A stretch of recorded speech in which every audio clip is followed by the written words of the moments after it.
to be riots on the streets. It's only a matter of time. And let's be clear about the French head cop, though. He was saying, I'm worried about right-wingers. We've got to pounce on them. So they're gonna go raid the right-wingers if they even speak out.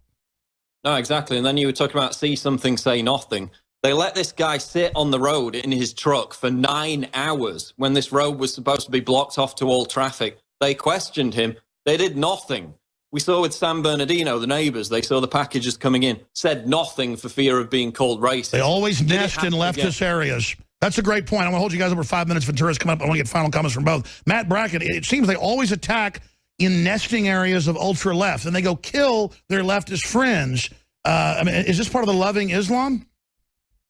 Well, Islam is indiscriminate in terms of who they murder. They just, you saw in Baghdad, that was just Sunni versus Shia bringing a truck bomb into their holiest hour of the end of Ramadan party, sort of like Bastille Day for Islam. That's when they detonated this huge truck bomb in the middle of a affluent Shia shopping center. I want to mention before I go, since the last time I was on, I wrote a short story called Piss Christ, Piss Quran, ! That's on gatesofvienna.net. There are ways to fight back. There are some people that will fight back. We won't submit. Now, my biggest fear is that at the end of the day, the grid goes down. Almost every scenario results in a possible grid collapse. Hold on, we're back in 70 seconds. I want you to spend a few minutes on that because it's not just the Islamists they're bringing in. Again, the people running our country are trying to collapse us while building breakaway government reservations and corporate systems that are exempt to bring in a kind of new dark age where they then reorganize things. Stay with us. Matt Bracken's our guest. We're getting into the incremental, selective enforcement of industrial society, the post-industrial world that the United Nations officially has as international law. But again, the future will not be evenly distributed and is not distributed evenly. It's being distributed to the globalists that siphon off our energy, our industry, our inventions, build their globalist system while collapsing the world into quagmire, using Islam and socialist revolutions to dumb the public down and put them into two different forms of brainwashing control. Mr. Bracken, finish up with a few minutes on that, and we'll talk to Paul Watson. But you were talking about their plan as they attack our energy supplies, our grids, everything. Well, going back to the beginning of the show, you said you're not a hero or not a brave man. I think you are. I think that all of us now, we need to stand on the skyline. You know, our training is to hide in the ditches to take a good shot and not to ever skyline ourselves. But those of us in what you might call leadership positions, it is our duty to skyline ourselves, which you are certainly doing going to Cleveland. And I admire you greatly for that. Also, Paul Watson, tremendous videos. If we're all the gray man, then 1984 wins. So there is a time to hide.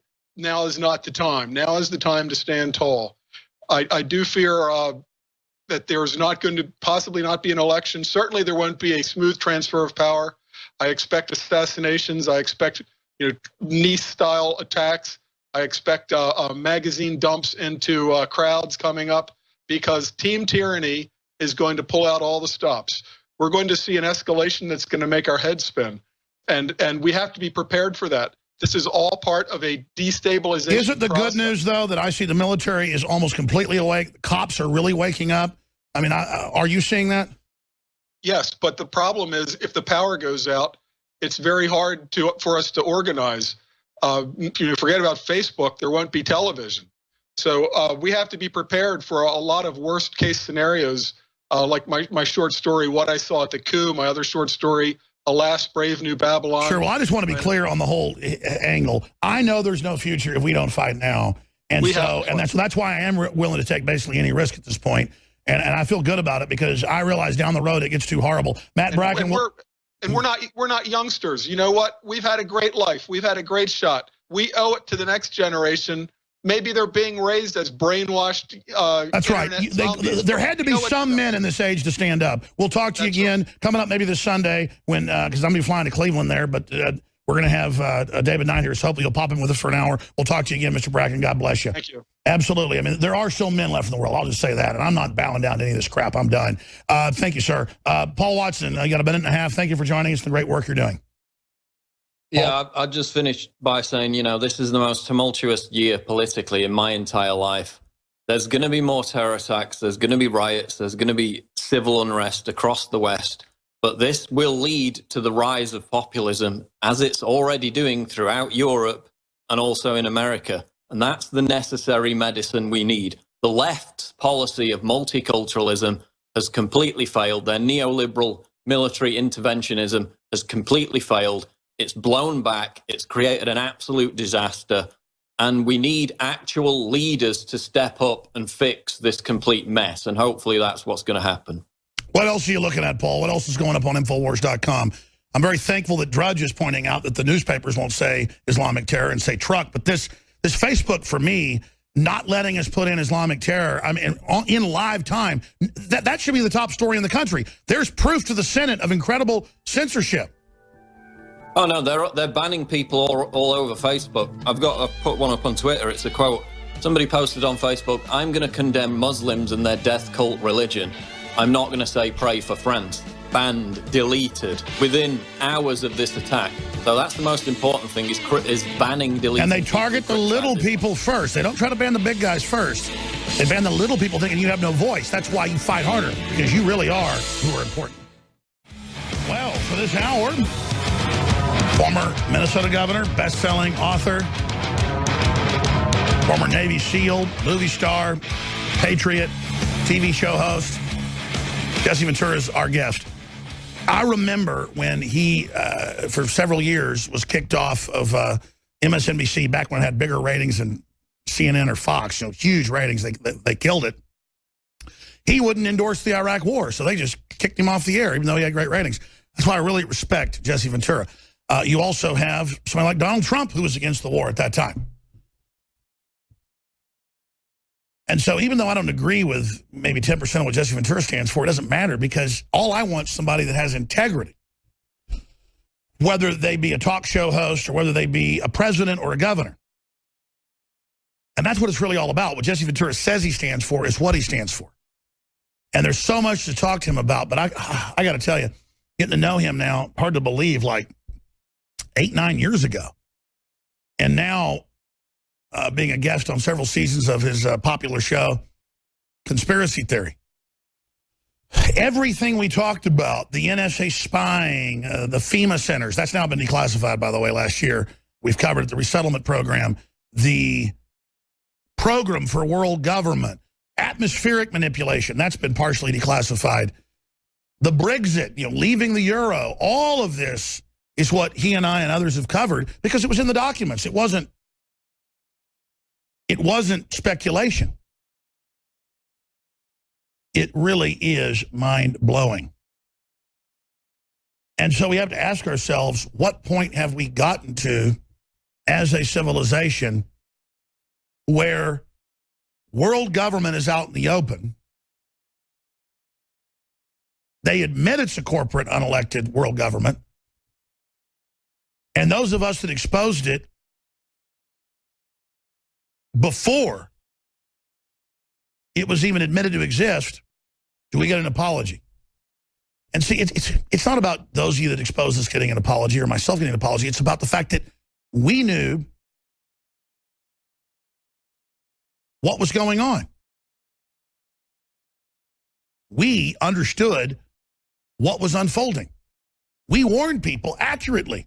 And so the general public needs to remember that, and they are starting to remember that. And so, yes, this show and others like it have more credibility, and you've got all the government disinfo shills out there that cause infighting and, make up silly stories and things that can't be proven. But to be called a conspiracy theorist is just someone that is questioning